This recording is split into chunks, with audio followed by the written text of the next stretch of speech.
Assalamualaikum warahmatullahi wabarakatuh. Perkenalkan, saya Fauzi Abdillah. Saat ini merupakan dosen program studi S1 Pendidikan Pancasila dan Kewarganegaraan, Fakultas Ilmu Sosial Universitas Negeri Jakarta. Pada kesempatan ini, saya akan memaparkan pernyataan diri dosen dalam unjuk kerja Tridharma Perguruan Tinggi, khususnya di bidang pengajaran pada mata kuliah yang saya ampu, yaitu Landasan dan Kerangka Filosofis PKN. Mata kuliah ini memiliki bobot 2 SKS yang merupakan mata kuliah wajib program studi S1 Pendidikan PPKN FIS UNJ. Seluruh mahasiswa tingkat awal diharapkan mampu menguasai wawasan awal serta mendasar mengenai landasan dan teori pendidikan kewarganegaraan atau PKN dengan memahami dan menganalisis materi perkuliahan dengan membedah body of knowledge, body of pedagogies, and theoretical basis dari PKN. Maka pembahasan materi akan dilaksanakan secara dialektis, kritis, dan filosofis. Bedah kepustakaan melalui pendekatan case-based learning secara multiliterasi menjadi kegiatan utama dalam mata kuliah ini. Dengan metode pembelajaran yang diterapkan adalah pembelajaran hybrid yang mengolaborasikan penggunaan learning management system dan pembelajaran di ruang perkuliahan konvensional. Sebagai seorang dosen, saya wajib menjalankan Tridharma Perguruan Tinggi, khususnya dalam 3 aspek. 1. Delivery, 2. Interaction, dan 3. Assessment, atau dikenal dengan singkatan DIA. Case-based learning digunakan sebagai pendekatan utama dalam mata kuliah ini untuk membantu mahasiswa memotret cakrawala keilmuan PKN secara multidisipliner, interdisipliner, dan transdisipliner. Capaian pembelajaran lulusan disesuaikan dengan standar penyusunan kurikulum pendidikan tinggi yang terdiri dari 4 aspek. 1. Aspek sikap, 2. Pengetahuan, 3. Keterampilan umum, dan 4. Keterampilan khusus sebagai berikut. Selanjutnya, dari ke-6 CPL tersebut diturunkan menjadi 5 CPMK sebagai berikut. 1. Mahasiswa mampu menerapkan dasar pemikiran filosofis, logis, kritis, dan sistematis dan inovatif dalam mengembangkan PKN. Kedua, menguraikan landasan pendidikan kewarganegaraan. Ketiga, mengevaluasi orientasi teoretis dan praksis PKN. 4. Menguraikan kerangka keilmuan PKN.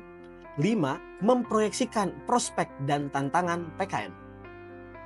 Selanjutnya, dari 5 CPMK tersebut diturunkan menjadi 14 sub CPMK yang dikemas ke dalam 14 kali pertemuan untuk pemaparan materi dan 1 pertemuan untuk ujian tengah semester dan 1 pertemuan untuk ujian akhir semester.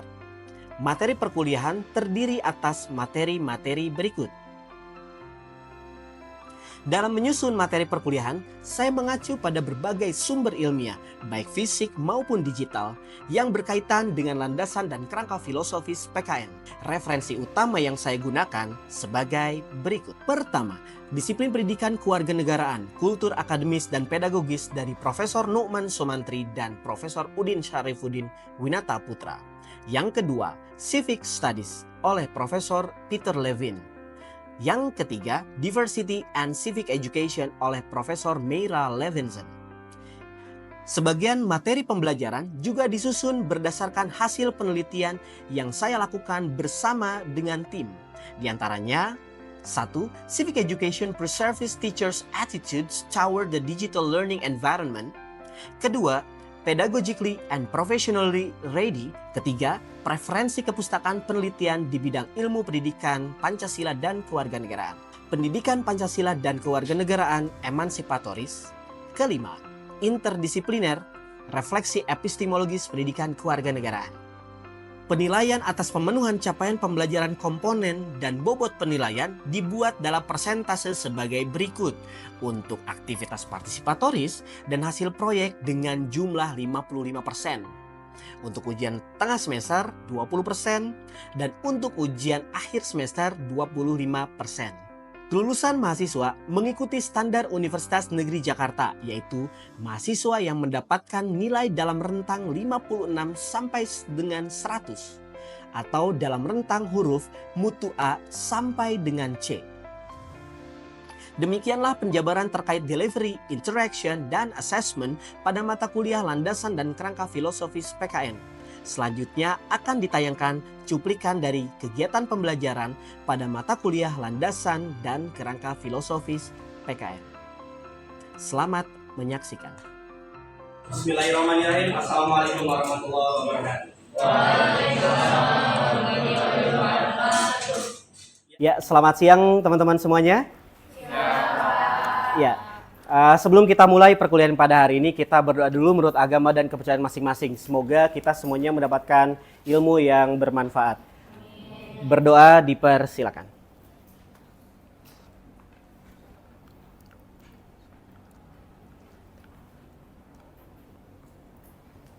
Berdoa selesai.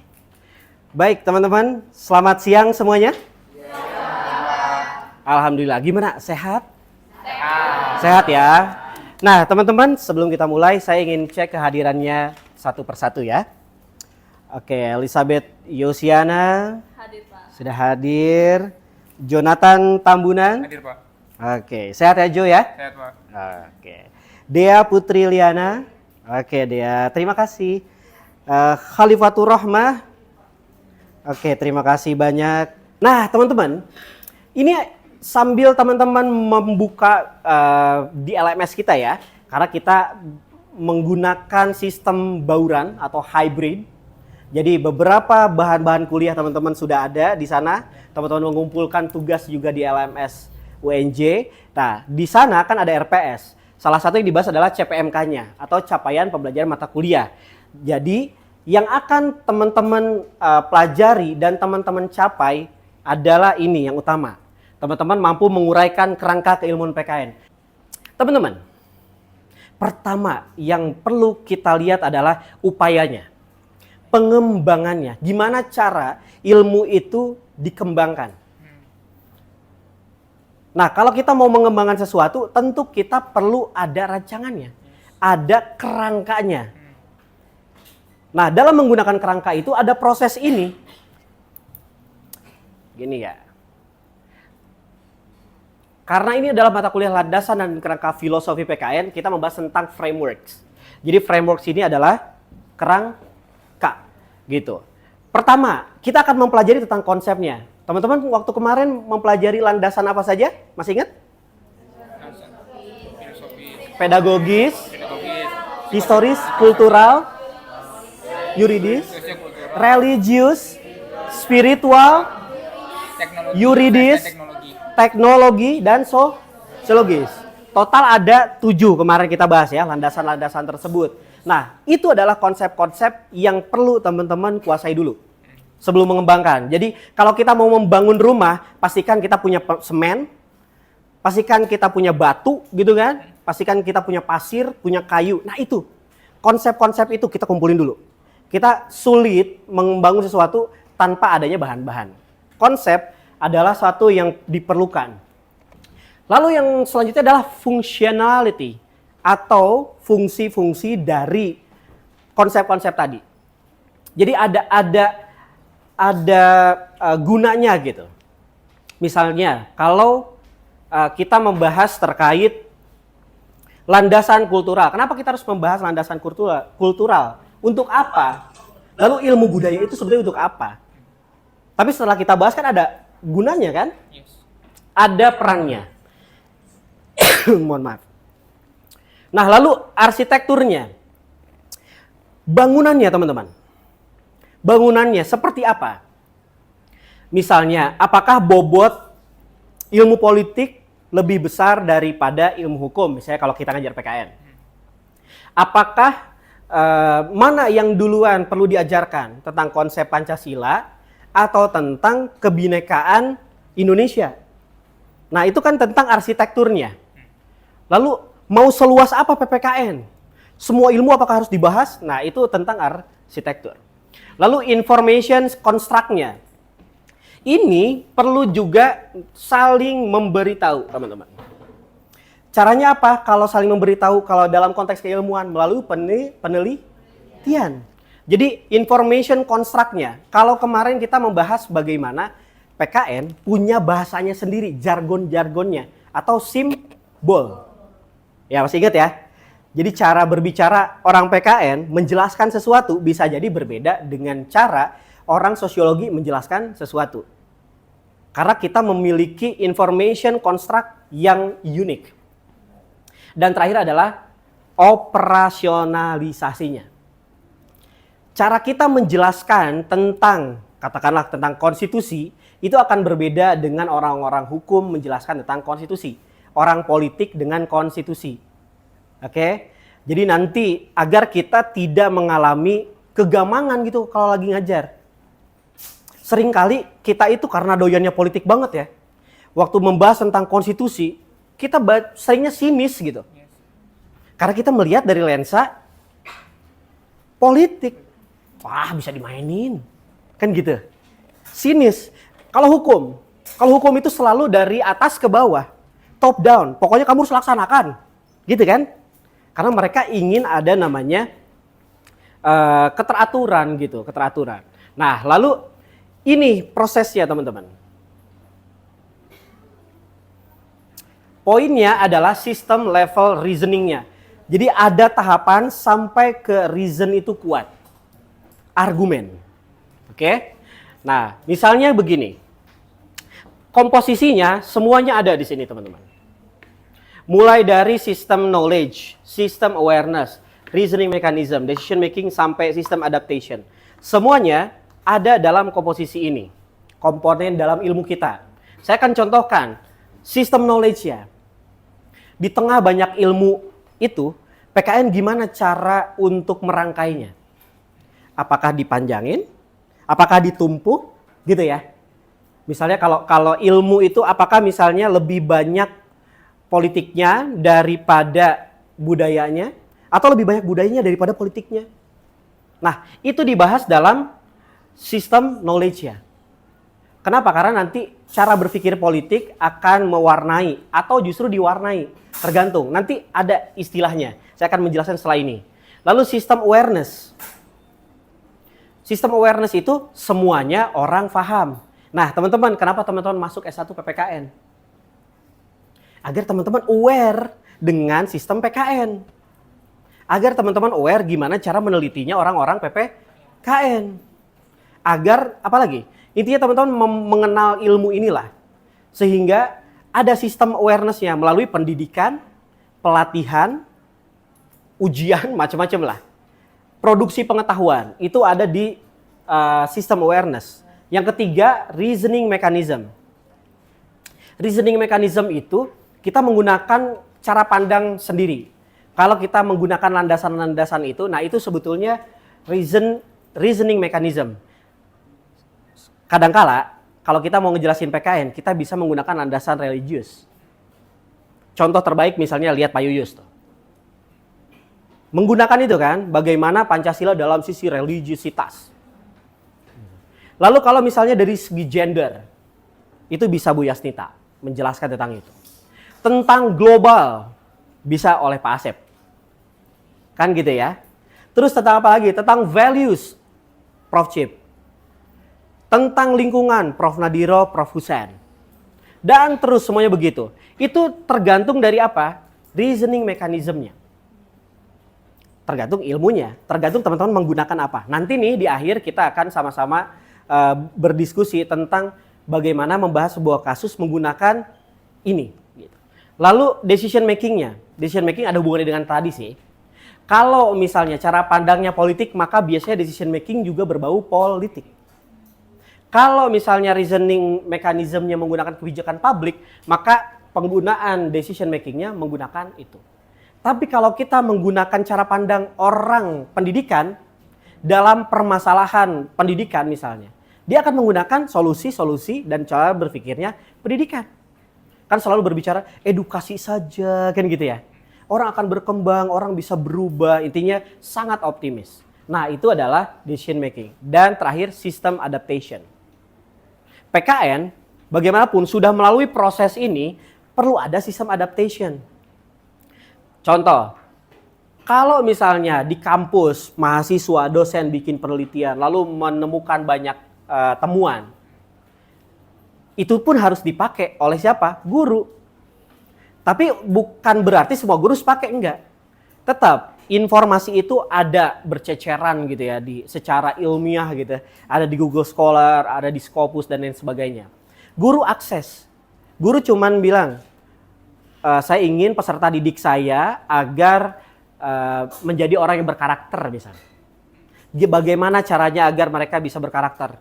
Klik, cek Google, lalu dia akan menemukan banyak penelitian. Itu yang dipakai. Sistem adaptation, ada sistem adaptasinya. Itu melalui personal si guru. Bisa juga melalui pemerintah. Contoh, pemerintah sekarang mewajibkan 2 metode pembelajaran untuk dipakai. Pertama, case method. Yang kedua adalah project based learning. Kenapa begitu? Ya, karena hampir semua penelitian yang membahas 2 ini menyampaikan bahwa kedua hal ini sangat penting dan bermanfaat gitu loh, ada dampaknya. Jadi udahlah wajibin aja lah. Lihat, sistem adaptationnya beda kan? Yang ini tuh diwajibkan gitu dari atas ke bawah. Kalau dari ini lebih generic gitu ya. Lebih generic, lebih alamiah dijalankan. Nah teman-teman, ini adalah proses yang sangat panjang. Dan bisa jadi PPKN ada di mana? Bisa jadi masih di sini. Dan menurut Profesor Numan Somantri, pembesar gitu ya PKN Indonesia, kita itu sampai sekarang masih menyusun disiplin ilmu pendidikan kewarganegaraan. Itu artinya apa? PKN belum ajak secara keilmuan. Gitu. Penyebabnya banyak lah ya. Namun memang kita masih belum ajak. Apa yang kita bisa lakukan? Ini, mari kita berkontribusi untuk memahami dan menjalankan ini bareng-bareng. Terlepas nanti teman-teman jadi guru, teman-teman jadi politisi, ya toh, teman-teman jadi politisi, teman-teman jadi pejabat, teman-teman jadi dosen, teman-teman jadi peneliti, semuanya bisa berkontribusi melalui proses ini. Jadi namanya pengembangan akan sangat panjang. Oke. Ya. Nah, ini kompleksitas. Lihat, tentu tidak terlihat. Oke. Oke, tadi masih ingat ya bahwa PKN itu untuk ya. Jadi agar demokrasi dalam arti yang lebih luas itu bisa terimplementasi dengan baik. Jadi demokrasi itu adalah the heart of civic education. Hatinya. Nah, yang mewarnai hati tergantung konteksnya. Kalau kita konteksnya Pancasila kan. Jadi demokrasi kita ya demokrasinya sesuai dengan nilai Pancasila. Apakah mungkin menurut teman-teman oleh PKN kita bisa meraup ini semuanya? Coba menurut teman-teman gimana? Ada yang ingin berpendapat? Kira-kira secara strategis bisa nggak sih PKN itu mencapai 4 hal ini? Ada yang mau berpendapat? Kalau saya Oke, silakan.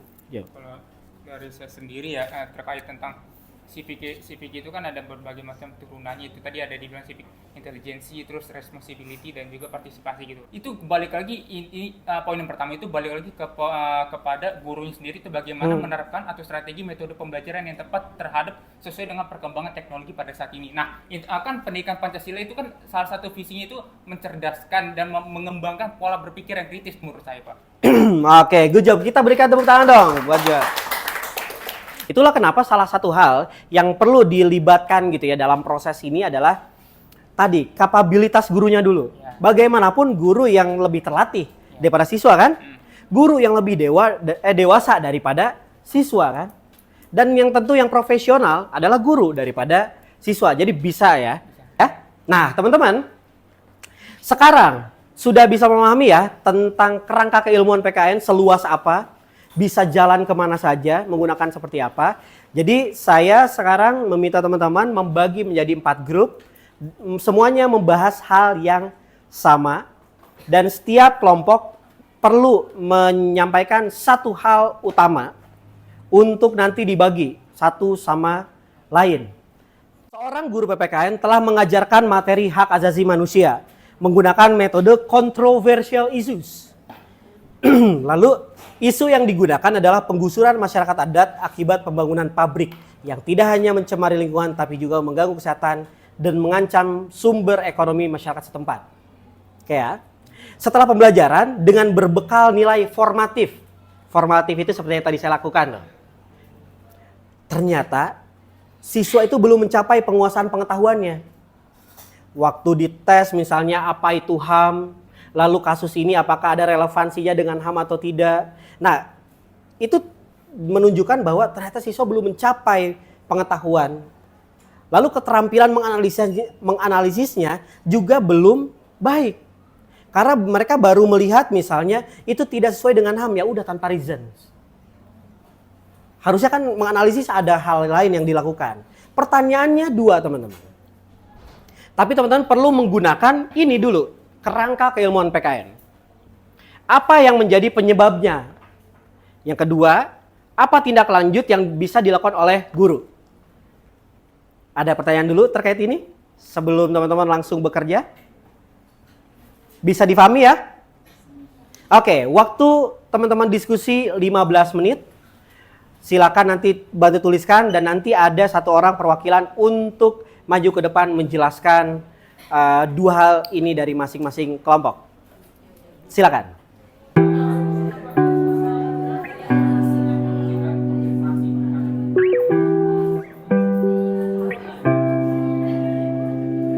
Permasalahan itu. Ini kan ada 5 kan Iya. HAM itu sendiri. Oke. Ada Delivery system ya. Iya. Oke, menarik. Jadi udah siap presentasi ya? Insya Allah. Oke, saya akan lanjut ke kelompok lain. Makasih. Pada orang ini di dalam materi studi perkembangan peserta didik juga. Nah, kita berdiskusi bagaimana meningkatkan intelijensi. Oke, teman-teman, waktunya telah habis. Sudah siap semuanya ya? Oke, bisa. Semuanya, nanti teknis teman-teman mempresentasikan, silakan pilih perwakilan kelompoknya yang akan menyampaikan hasil diskusi satu sama lain. Dalam pembelajaran, misalnya kayak mendorong siswa untuk bersikap empati dan berpikir kritis dalam menganalisis kasus tersebut. Kalau dari kelompok kami setuju tentu saja karena dengan permasalahan tersebut terjadi oleh seorang guru sebab dalam perkembangan peserta didik tidak ada peserta didik yang bodoh, namun guru yang tidak bisa membimbing peserta didik tersebut dengan baik. Iya, kayak yang dengerin ceramah doang kan itu juga berpengaruh terhadap anak yang misalnya ada yang paham kalau misalnya melalui visual gitu. Jadi nggak hanya video. Oke, teman-teman, sekali lagi tepuk tangan dong buat kita semuanya. Oke, good job. Dari seluruh kelompok tadi saya melihat bahwa teman-teman menggunakan argumen yang sangat kompleks, begitu ya, dan sangat komprehensif. Setiap penjelasan ada dalil yang sangat kuat. Mulai dari bagaimana aktor misalnya. Tadi teman-teman melihat guru, melihat siswa, dan melihat ekosistem pembelajarannya. Bisa jadi belum mendukung tujuan pembelajaran, capaian pembelajaran yang sudah disesuaikan. Lalu, tadi teman-teman juga bisa melihat bahwa ini bukan isu yang mudah kan? Kontroversial isu itu. Oke? Nah, teman-teman, sebelum menutup pertemuan kali ini, saya ingin memberikan apresiasi yang sangat besar untuk teman-teman semuanya. Beri tepuk tangan dulu dong untuk teman-teman. Terlihat kematangan teman-teman dalam berargumen, lalu teman-teman memiliki dalil yang sangat kuat, begitu ya. Lalu satu sama lain saling bekerja sama dengan baik, tidak one man show. Semuanya sama rata, semuanya bisa belajar, dan semuanya sangat semangat. Tepuk tangan lagi dong buat teman-teman semuanya. Nah, sebelum saya tutup, ada pertanyaan tidak? Kan itu tadi di karakter apa sih tadi? Kan itu ada apa sih? Multi sama trans. Bukannya ada yang monodisipliner ya, Pak? Oke, ilmu monodisipliner iya, ya. Dan PKN itu masuknya kemana sih, Pak, yang sebenarnya? Oke, pertanyaan yang sangat bagus. Kita berikan aplaus dulu dong.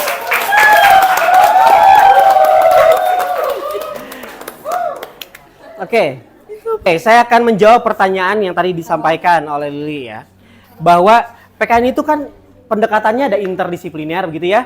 ada multidisipliner, ada transdisipliner. Semuanya campur, semuanya tidak tunggal, betul ya? Lalu pertanyaan ini adalah, kenapa harus campur sih? Kan bukannya ada yang namanya monodisipliner. Disipliner. Nah, lalu ini PKN bukan? Gitu ya? Kalau ini kan udah jelas, ini PKN. Tetapi tidak serta-merta semuanya, teman-teman.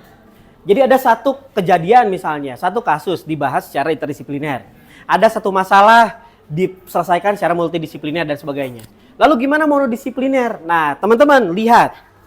Ini adalah kewarganegaraannya, ilmu kewarganegaraan, civics. Civic C with S ya, ada civics. Nah, jadi teman-teman, apakah monodisipliner PKN? Justru PKN sendiri datang dari rahim ini. Jadi tidak tunggal PKN itu. PKN tidak unsurnya kewarganegaraan doang. Dalam kewarganegaraan ada apa? Ada politik, ada hukum, ada sosiologi, ada budaya, kompleks. Itulah kenapa kita perlu mendekatkan gitu ya, mendekatkan keilmuan kita, mempraktekkan keilmuan kita secara interdisipliner, multidisipliner, dan transdisipliner. Nah, teman-teman, terima kasih banyak nih ya atas diskusinya yang teman-teman bisa dapatkan dari pertemuan kita pada hari ini. Ada yang ingin menyampaikan?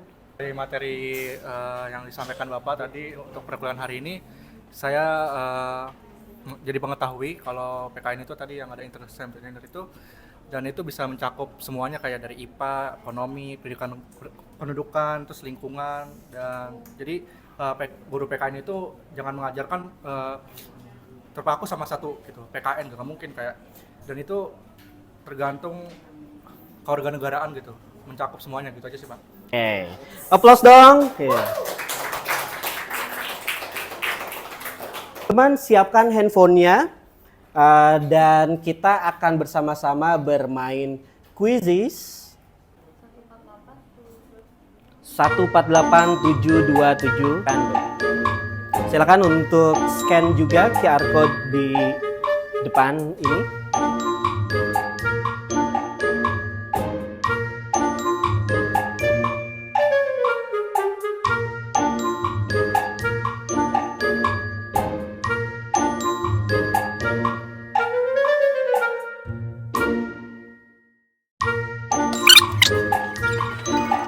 Oke, Jonathan, Etia, dan S1, tepuk tangan dong buat teman-teman semuanya.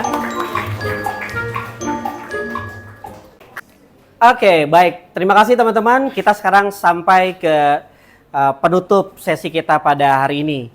Teman-teman tadi sudah bisa membahas bagaimana kerangka keilmuan PKN itu secara kondisi nyatanya, lalu harapan untuk pengembangannya, lalu bagaimana nanti ke depan kita mengimplementasikannya.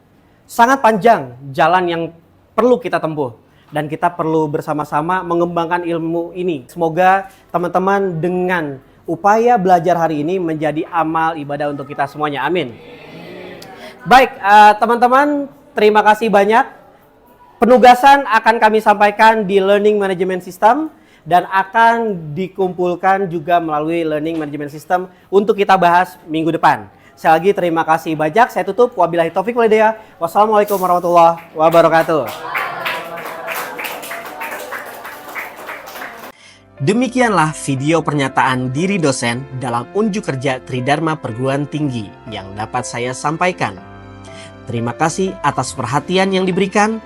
Wassalamualaikum warahmatullahi wabarakatuh.